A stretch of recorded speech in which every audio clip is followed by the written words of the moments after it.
আজকে দেখাবো ভাইরাল ডিমের রেসিপি। আসসালামু আলাইকুম এভরিওয়ান, আপনারা সবাই কেমন আছেন? তো চলে যাই। নিয়ে নিলাম হাফ বাটি শসা কুচি, নিয়ে নিলাম 2টার মতো পেঁয়াজ কুচি, তারপর নিয়ে নিচ্ছি কাঁচামরিচ কুচি একটা, নিয়ে নিচ্ছি ধনিয়া পাতা কুচি কিছু, তারপর নিয়ে নিলাম তেঁতুলের কাঠ 2 চামচ, পরিমাণ মতো নরমাল লবণ, বিট লবণ 2টি দিয়ে দিলাম, দিয়ে দিচ্ছি হাফ চামচ থেকে কম জিরার ফাঁকি, দিয়ে দিচ্ছি চিলি ফ্লেক্স সামান্য, দিয়ে দিচ্ছি টমেটো সস 2 চামচ, দিয়ে দিচ্ছি তেঁতুলের চাটনি 1 প্যাকেট। সব উপকরণ দিয়ে দিলাম। এবার ভালো করে আমি মিক্স করে নিচ্ছি। এই তো সে ভাইরাল ডিম আর হচ্ছে সে চাটনি। তো ডিম মাঝখান থেকে কেটে চাটনি লাগিয়ে নেব।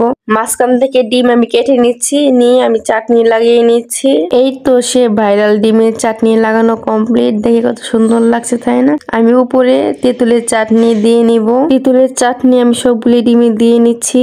সবগুলি ডিমে আমি চাটনি লাগিয়ে নিলাম। তো কি ভাবছেন শুধু কোয়েল পাখির ডিম না, মুরগির ডিমও কিন্তু আছে। এভাবে চাটনি বানালে শুধু ডিম খেতে ইচ্ছে করবে। আপনারা কিন্তু বাসায় ট্রাই করবেন। আল্লাহ হাফেজ।